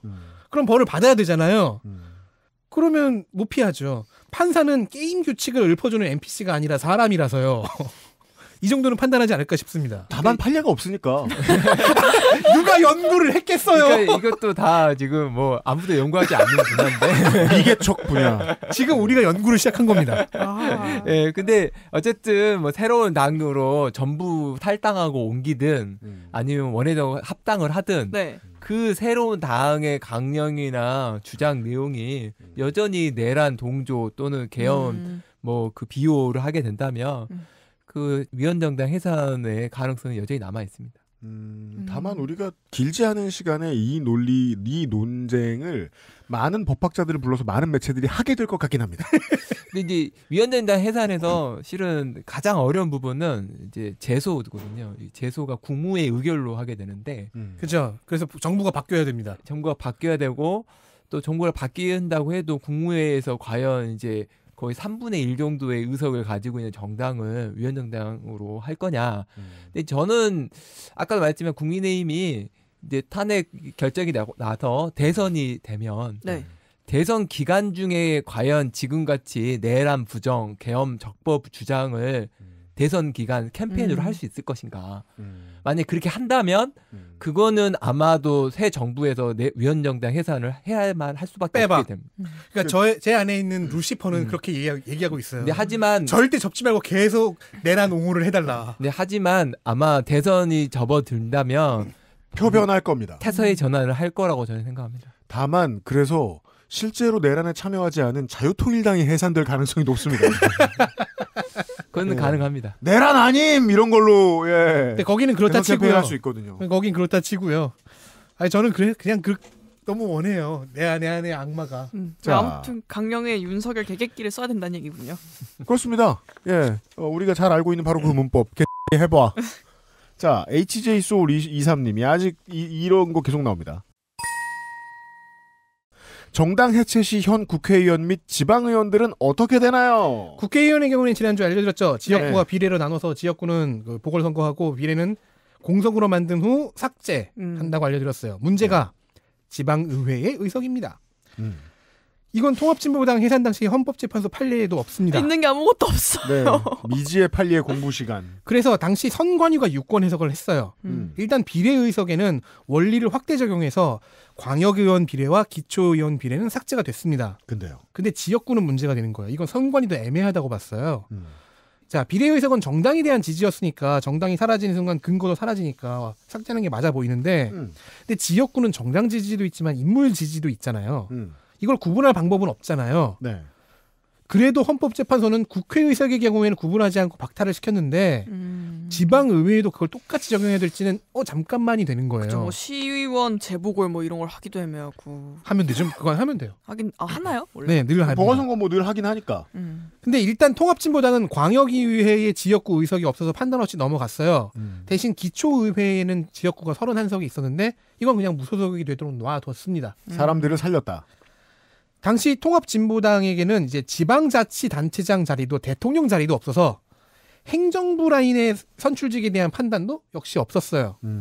일단 당시 경남도지사였던 홍준표 씨는 자신의 페이스북에 단체장과 지방의회 의원도 날려버리라고 적었습니다. 아, 그때 말을 기억하는 거군요. 김태흠 충남지사는. 그래서 윤석열 빨리 날려버리려고 하는 거 아니에요. 사소한 오류가 있다면 당시 통합진보당 소속 단체장이 없었는데 그리고 그걸 빼고 보면은 정파성이 가미되어 있긴 하지만 검사 출신인 홍준표 씨의 법 해석이죠. 따라서 차기 정권에서 국민의힘이 위헌정당으로 강제 해산될 경우에는 지방의회 지역구 의석과 그 지방자치단체장에 대한 판단도 같이 필요합니다. 판례를 만들어야 됩니다. 우리는 새 역사를 열고 있어요. 자, 박판규 변호사님이 가보지 못한 직책인 헌법재판관이라고 생각하시고요. 법 해석을 해보시겠습니다. 언젠가 갈 수 있기를 기원합니다. 지금 이제 이 부분에 대해서 네. 그러니까 위헌정당 해산이 이제 원래 독일에서 있던 아마 헌재 재판법을 가져와가지고 하다 보니까 독일이요. 아마 그랬을 걸로 추측은 됩니다. 근데 어쨌든 여기에 정당을 해산한다는 내용은 있는데 그 선출직 의원들을 어떻게 할 것인지에 대한 조항이 없었어요. 애초에 없었는데 해산만 딱. 예. 그런데 그때 헌법재판소가 그 통진당 해산을 하면서 그 국회의원들도 의원직 산실한다라는 그 주문을 거기다 넣어놓은 거예요. 판례가 새로 생긴 거군요. 맞는 거죠. 그러니까 이제 없는 권한을 헌재가 우리가 볼 때는 의원직 산실이 논리적으로 해야 되기 때문에 법조항은 없지만 이게 할 수 있다라고 자기들이 법을 해석을 해서 넣은 거죠. 아, 그럼 지금 그 당시에 그걸 의도했던 새누리당이었던 지금의 국민의힘은 그때 헌재가 억지를 부렸다. 근데 이제 이석기 되돌려라. 그리고 나서 어떤 문제가 발생을 했냐면 그걸 하고 나니까 네. 선관위에 이제 해산 그 결정문이 갔잖아요. 그죠. 갔더니 선관위에서 받아보기를 잠깐만 근데 헌재한테 그러면 지방원은 어떻게 해요라 했더니 헌재는 그거 몰랐는데? 맞다. 아, 맞다. 네. 그러면서 이제 선관위가 우리가 자체적으로 해석을 해서 선관위가 지방의 의원 상실을 통보를 한 겁니다. 겁나 엉성하네요. 그러게요. 네, 엉성한 거죠. 그래서 거기에 대해서 통진당 의원들이 의원직 상실이 잘못된 거라고 소송이 여러 군데에서 동시다발적으로 일어납니다. 이게 이제 그 소송에 관련된 처리를 어떻게 할 거냐를 가지고 양승태 대법원이 박근혜 정부와 거래를 한 정황이 있죠. 외전이죠. 네. 뭐 그 이야기는 이제 여기서 다시 할 필요는 없고. 네. 그래서 내린 최종 결론이 뭐냐? 네. 지방의회 의원은 선관위가 결정할 수 없다라는 게 최종 결론입니다. 근데 이유가 뭐냐면 이렇게 이제 그 아까 말했죠. 국민이 선출한 의원을 의원이 상실하게 하는 거. 이런 어떤 그러니까 권한을 뺏는 거죠. 누군가의 권한을 뺏는 이런 것들은 명확한 법 조항이 없이 해서는 안 된다는 게 기본적인 전제입니다. 민의가 반영되어 있는 거기 그러니까 때문에. 입법이 미비가 있다고 해서 네. 그러니까 뭐 법원이나 헌재가 스스로 법을 만들면 안 된다는 거죠. 그럼 지난번에 통진당 판결은 잘못된 거예요. 저는 그렇게 생각을 하는 거죠. 그리고 그건 다른 누구보다도 그때 기뻐했던 지금의 국민의힘이 바라는 거예요. 그렇죠. 그때 잘못했다. 잘못됐죠. 이석기 명예회복. 근데 그 판결에서 파생되는 논리를 이용해도 맞네요. 그럼 선관위는 비례 지방 의원들은 그 자리를 박탈할 수 있지만은 지역구는 어렵네요, 확실히. 그러니까 지금 그 비례도 어떻게 될지 알 수가 없는데 비례는 이제 정당 해당이 되니까 뭐 그렇게 그렇다고 됐다고 치고. 쳐고 선출직의 경우에는 권한이 없었는데 했다라는 게 최종 결론인데 네. 저는 이제 위헌정당 해상에 관련해서 입법의 미비라고 저는 보고요. 지금도 입법은 미비합니다. 네, 그래서 그거는 입법을 보완을 해야 됩니다. 해야 되고 그에 대한 결단을 내려야 되죠. 그러니까 적어도 입법부가. 근데 만약 입법부가 결단을 못 한다면 적어도 선출직 의원에 대해서는 의원제 상실을 함부로 할 수는 없다고 보는 게 제 입장입니다. 저도 그냥 저는 의견은 없을 때 예측은 저도 비슷하게 하는 게 일단 비례대표로 날아가고 네. 이제 모든 지역의 비례대표들도 다 마찬가지, 광역과 기초의 그쵸. 비례대표들도 마찬가지. 그리고 승계할 사람을 갖고 올 정당이 없어졌으니까요. 예, 지역구 의원은 이제 민의를 대변하러 나간 뽑힌 개인의 자격으로 살아남은 다음에 이제 탈덕 한국당 뭐 이런 걸 만들어가지고 다시 모여들겠죠. 새로운 판례로 기존 판례를 뒤집든지 아니면 기존 판례를 그대로 가더라도 네. 그렇더라도 대규모 재보궐선거는 네. 어쨌든 국민의힘 입장에서는 되게 좋지 않은 밸런스 게임이네요. 그렇습니다. 네. 이석기 잘못 없어를 말하던가. 대신에 반드시 말해야 돼요. 네. 근데 이제 기존 판례를 그대로 살려서 쭉 가는 경우라면은 네. 지방의회들의 지역구 의석도 사라지고 그죠. 잘못하면은 지방자치단체장들도 같이 날아갈 수 있다. 다 함께 타노스화 되거나 아니면 다 함께 플립이 되거나 혹은 네. 이석기 죄업소가 되거나. 그래서 이제 그런 밸런스 게임. 다음번 총선에 잊지 말고 이석기를 영입해서 비례 2번을 줘야 됩니다. 그렇죠. 사죄의 의미로 이석기 무죄. 네. 자, 지메일로 보내주신 분이 한 분 더 계시고요. 이분의 상상력이 조금 더 좋아서 이분에게 선물을 드리기로 했습니다. 티셔츠 받아가십시오. 메일 드릴게요. 가능성은 제로로 수렴한다 생각되지만 최근에 국민의힘 비례대표 김혜지 의원이 제명 요구를 하고 있습니다. 자, 제명을 요구해서 제명을 당하면 국회의원 자리를 유지할 수 있죠. 네. 국민의힘으로 당선되었으나 제명된 비례대표 의원 또는 탈당에 무소속이 된 지역구 의원들에게도 정당 해산의 영향이 끼쳐질까요? 라고 커다란 울타리 홀리오 체자르 마스케즈 @gmail.com님이 네, 이거 다 소개할 필요 있냐? 네, 여튼 질문을 해주셨어요. 제가 율사는 아니지만 네. 이번 주에 거의 법조인 지망생 수준으로 공부를 해대서 저의 해석으로는 영향이 가야 됩니다. 아, 자, 막 끝까지 족쳐야 돼요? 그러니까 그들을 당선시킨 표에 국민의힘 정당 영향이 있고 무엇보다 제명해서 인디펜던트가 된 김혜지 의원이 갑자기 사임을 한다면은 그 다음 차례는 또 국민의힘 비례 순번에서 나오기 때문에 네. 같이 없어져야 되는 건 맞는 것 같습니다. 그럴까요? 관련 질문으로 제명 후 다른 당에 입당 가능하냐는 너무 당연한 질문도 있었는데 당연히 가능합니다. 왜냐하면 비례 위성정당 만들고 또 걷어들이고 할 때 이 기법 썼으니까요. 그렇죠. 그렇죠. 박판규 변호사님이 가보지 못한 직책인 헌법재판관이라고 생각하시고 법 해석을 해보시겠습니다. 오늘 이거 몇 번 나오나요? 탈당에 무소속이 된 지역구 의원 혹은 제명된 비례대표 의원에게도 정당 해산의 영향이 가는가? 그냥 간단히 되면 저는 아니라고 생각을 합니다. 의견이 갈리셨어요. 예, 우리가 연구를 하고 있어요. 왜냐하면 이제 위헌 정당의 강령에 반하거나 배치된다고 해서 제명되거나 탈당한 걸로 봐야 되기 때문에 그리고 아까도 말했던 것처럼 이제 그 이런 선출직 의원들의 경우에는 명확한 법조항이 없는데 그거를 지금 그 탈당한 사람들까지 미치게 하는 거 좀 저는 좋지 않다. 네. 그리고 이런 그러니까 국가가 어떤 그러니까 수익적 처분이 아닌 누군가에게 이제 불이익을 주는 처분들은 네. 항상 명확하고 뭔가 불합리하더라도 명확한 기준의 범위 내에 있는 것만 해야지 그걸 자꾸 넓히게 되면 위험할 수가 있습니다. 저의 해석을 바꾸겠습니다. 그러니까 최대한 버란다가 저도 맞지는 않다라고 생각하는 게 김혜지 의원으로 말할 것 같으면 지금 당론을 배신한 사람인데 그가 배신한 당론은 반역이잖아요. 그죠? 그 사람 자리를 뺏는 건 적절치는 않고요. 그리고 그러니까 이렇게 설명할 수 있는 거예요. 저 광주의 안병하 공원이라고 있죠.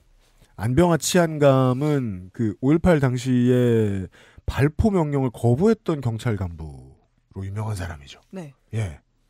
근데 그 사람은 계엄 세력에 가담한 인물이거든요. 근데 뭐하러 기념공원을 조성하고 기념사업회를 합니까? 예. 저는 법으로 얘기하는 게 아니라 상식으로 얘기하는 거예요. 예. 배에서 일찍 내린 사람은 나름의 티켓이 있는 겁니다. 저는 그렇게 생각합니다. 네. 김상욱 의원과 김희지 의원 파이팅 힘내십시오. 한 명은 지역구 한 명은 비례잖아요. 네. 아이고 두 개 소개되는 건 이분이 처음이네요. 리_JY_1111님. 국민소환제를 통한 여당 지방자치단체장 파면이 가능한지의 여부도 궁금합니다. 네. 단체장을 주민이 탄핵하는 제도가 국민소환제입니다. 이게 법리상으로는 탄핵이 아닌데 그냥 그렇게 표현했어요. 그러니까 이 질문을 거칠게 요약하면 탄핵하면 탄핵되냐는 질문이라요. 네. 우리 탄핵할 수 있나요? 네. 방금 전에 그 지방자치단체장까지 박탈하는 거는 좀 가혹하다라는 말씀을 지금 해주셨기 때문에 이게 좀 더 빛을 발할 수 있습니다. 지방자치법과 주민소환법을 좀 보겠습니다. 전체 유권자의 3분의 1이 소환 투표에 참여를 해요. 그렇게 해서 뭐 기권 이런 거 다 빼고서 유효 득표 중에서 과반이 넘으면 그 단체장은 직을 상실합니다. 법리상으로는 탄핵이 아니에요. 하지만 이렇게 직을 상실한 단체장은 곧 열리는 보궐선거에 출마할 수 없습니다. 그런데 이 소환 투표를 그럼 하기로 결정하는 건 누구의 권한인가요? 주민들이죠. 청원인가요? 네. 유권자죠. 법리상으로 탄핵이 아니라서 탄핵과 달리 위법이나 비위가 아닌 어떤 사유라도 주민 소환을 걸 수 있습니다. 그래서 몇 명 이상이 찬성하면은 네, 발냄새가 너무 많아진 데서 주민 소환. 심지어 정당성을 논하지도 않는다는 얘기가 있어요. 사람들이 싫대. 소명 기회만 주고 그렇죠. 투표하고 개표하고 끝입니다. 잘 들으셨죠? 네. 소명 기회만 주고 끝나요? 어제도 저 신소연 소장하고 제가 잠깐 얘기했었는데 이게 진짜로 필요한 곳은 지금 국회입니다. 국회. 예. 국회의원 소환제. 우리가 이제 이번 국회 회기 시작하고 나서 처음에 많이 얘기했던 게 이제 민주당에 먼저 화살이 갔던 당원들이 원하지 않는 국회의장이 되었던 지금은 인기가 최고인 네. 그때도 임기가 시작된 이후에 국회의원을 견제할 방법이 국민들한테 없으니까 국회의원들이 유권자의 뜻에 반하는 투표를 자꾸 하는 거 아니냐라는 얘기. 근데 이제 우리나라의 민주정과 헌법이 들어서고 난 다음에 한참 이후에 현대에 나온 지방자치의 경우에는 좀 더 현대화된 측면이 없지 않습니다. 지자체장 막 소환할 수 있습니다. 우리 주민들이 점잖아서 안 할 뿐이지. 3분의 1 이상 모으시면 됩니다. 국회의원도 할 수 있었으면 좋겠습니다. 나중에 될 수도 있습니다. 근데 지자체장에게 적용되는 것보다는 조금 좀 더 엄격하게 하면 좋겠어요. 그렇겠죠. 여튼 남발되지 않도록. 네. 자, 헌법재판소 얘기들에 대한 질문이 끝으로 덕질인이 모아온 건데요. 대체 이 질문을 나는 이해 못하겠지만 덕질인은 이해한 모양입니다. 문 goes round라는 분이 인스타에서 질문하셨습니다. 네. 관상은 사이언스일까요? 맥락 없이 이렇게만 딱 왔는데요. 짐작이 가능합니다. 넌 어떻게 짐작됩니까? 소통하셨어요? 추첨을 통해 탄핵 심판의 주심으로 지정된 정영식 헌법재판관의 얼굴을 보신 것이겠지요. 사귀냐? 어떻게 이렇게 바로 알아? 실제로 네. 이 사람은 문재인 대통령을 기생충이라고 비하하고 이재용에게 뇌물죄 집행유예 판결을 주고 김진태 강원도지사의 이종사촌을 아내로 두고 또 처형은 얼마 전 윤석열에 의해 진실화해위 위원장이 되고 전광훈 지지자인 것으로 보이는 등등 네. 의심스러운 점이 많으니까요. 되게 구약에 나오는 인물 설명 같아요. 그래서 그는 에스더와 결혼하여 모의 아들을 두었으며 그의 아들은 어쩌고 저쩌고. 실제로 구약 좋아하십니다. 그리고 녹음 들어오기 전에 박판규 변호사님은 감히 입에 담을 수 없는 많은 말들을 하셨습니다. 녹음 상황에 살 수 없는 많은 말들이 있었습니다. 그러니까 악명 높은 판사다. 예. 예. 거기에 대한민국 수립이 1919년이 아니라고 생각하는 것처럼 행동한 김복형 재판관도 있지요. 자, 근데 일단 주심 재판관은 그렇게 중요하지 않대요. 진짜 중요한 건 주심이 아니라 어느 직이죠? 재판장입니다. 재판장. 그렇습니다. 그러니까 재판을 진행하는 지휘하는 사람이 재판장. 그럼 주심과 재판장의 차이는 뭐예요? 그러니까 이제 주심은 그러니까 보통 일반적인 사건은 주심은 네. 사건을 이제 그 정리하는 사람입니다. 진행자. 아니, 그러니까 정리만 하고 사건 쟁점을 정리하고 쟁점에 관한 약간의 주장들 정리해서 나중에 발제자라고 보시면 됩니다. 서기 및 발제. 합의를 할 때 발제하는 사람. 1차 발제자. 실제적으로 사회자 역할은 재판장이 하는군요. 네. 그래서 증인 채택 여부, 그다음에 어디에다가 오늘 보니까 뭐 24일까지 국무회의 자료 보내라 이런 거 다 재판장이 하는 겁니다. 그럼 주심이 제일 바쁜 거군요. 주심이요? 네. 근데 이제 골치 아프겠네요. 이런 대통령 탄핵 사건은 주심이 별 의미가 없습니다. 왜냐하면 9명 전부가 다 주심처럼 일을 하기 때문에. 자, 그렇지만 누군가는 불안할 수 있어요. 그래서 이런 질문도 나왔습니다. 질문 2개인데요. 정소희 님이 이메일로 이렇게 질문을 하셨어요. 내란죄는 현직 대통령도 체포가 가능한 죄목인 만큼 윤석열이 만에 하나 헌재에서 탄핵 기각되더라도 내란죄 재판을 통해 대통령직을 수행하지 못하게 할 방법이 있나요? 그리고 루시퍼의 약혼자의 배우자님께서 네토란의 전문가께서 또 하나의 질문을 보내셨습니다. 그렇습니다.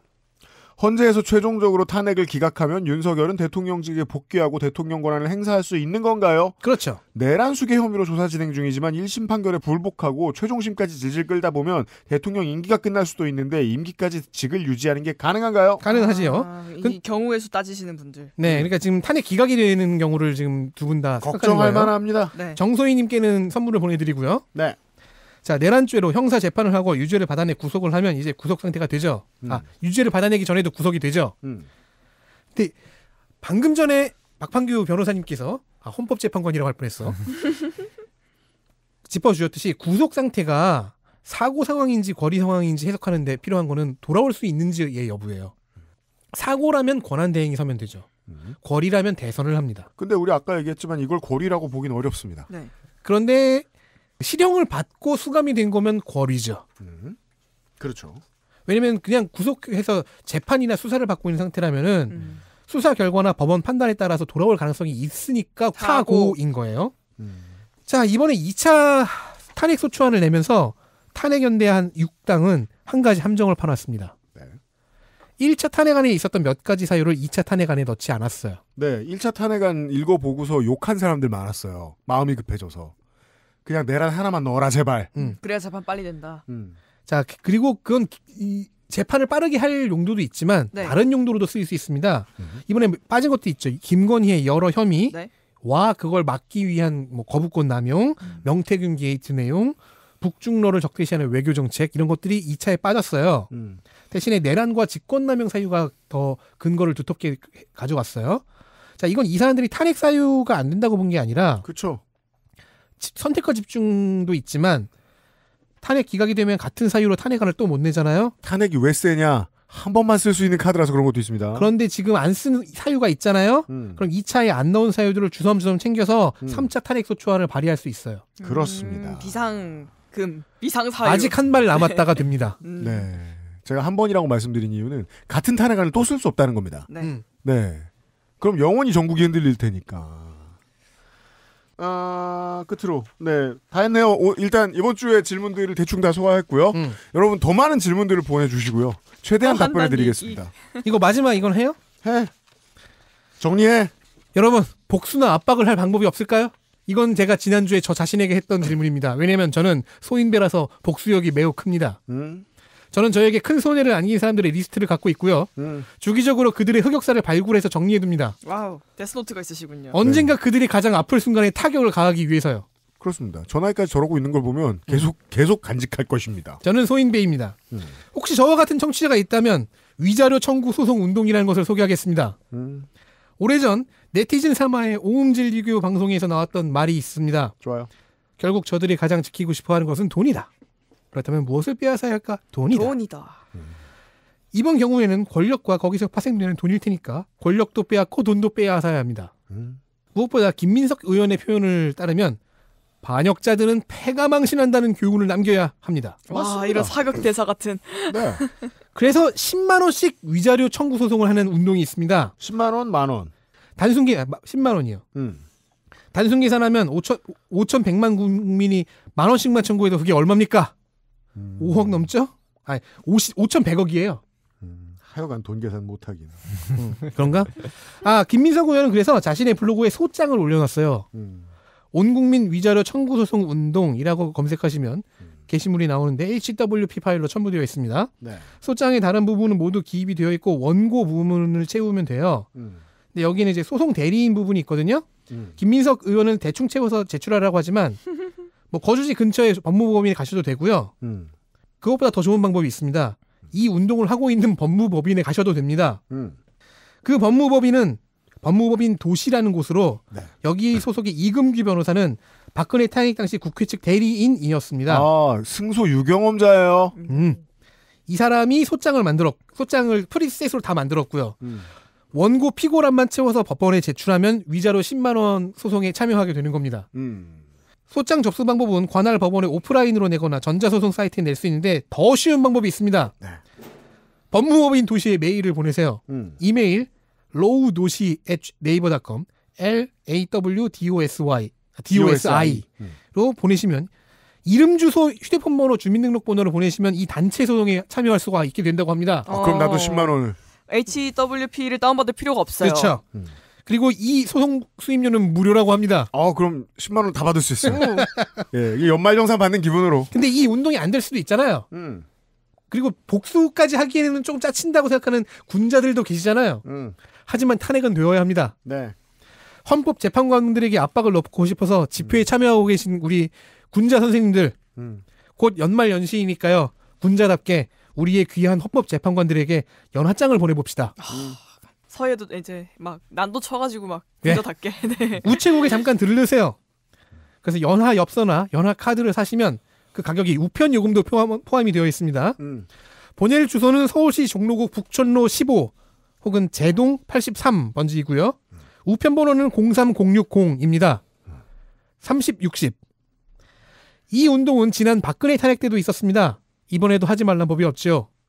다만 여러분들은 군자이시니 강압적 문체나 욕설은 지양합시다. 그래도 법조 엘리트로서 대한민국 사법의 최후 보루인 분들입니다. 정중하고 예의 있게 압박합시다. 좋습니다. 정중하고 예의 있는 압박, 법조인에게 효과적인 문체는 어떤 게 있나요? 문체요? 네. 뭐 그냥 이미 압박당하고 계신데. 아마 이제 이런 게 연하장이 오면, 네. 그러니까 이제 연하장 보내실 때 헌재 앞으로만 보내면 총무과로만 가니까 네. 그렇게 보내지 마시고 헌법재판관 이름을 꼭 적어서. 수신인이 확실해야 된다. 네. 정영식, 김복형. 뭐 아무튼 누구 이름이든 그 이 사람을 적어서 보내면 어쨌든 총무과에서는 이름이 적혀있기 때문에 함부로 폐기는 못합니다. 그쵸, 그래서 적어도 그 담당 그 비서한테는 이렇게 박스째로 갖다 줄 겁니다. 네, 그리고 여기 또 어쨌든 그 방 안에 갖다는 놉니다. 나중에 보든 안 보든 그냥 처분할 수는 없거든요. 그러면 박스의 양을 보고 이제 뭐 어느 정도 압박을 받죠. 그리고 판사들이나 이런 재판관들은 뭐 일생을 가도 이 정도의 관심을 받아본 적이 없기 때문에 괜찮아요. 이런 연하장을 받으면 압박을 느낄 겁니다. 그러니까 헌재가 SM이나 하이브도 아니고 선물 쌓아놓는 창고를 지하 한 층을 다 비워놓고 이렇게는 안 할 거 아니에요. 하지만 필요할 것이다. 진짜 안 오셨으면 어쩔 뻔했어요. 이런 꿀팁을 못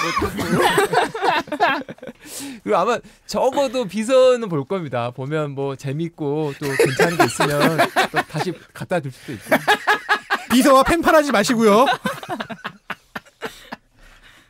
그건 틴더에서 하시고. 방법을 알려드리면서 이번 주에 요즘은 반란진압 시대 두 번째 시간을 마치도록 하겠습니다. 질문 더 보내주시면 다음 주 한 주 더 할 겁니다. 안 돼! 제가 인스타 하이라이트에 계속 올려놨어요. 무무를 계속 이용해 주시면 됩니다. 안 돼! 네.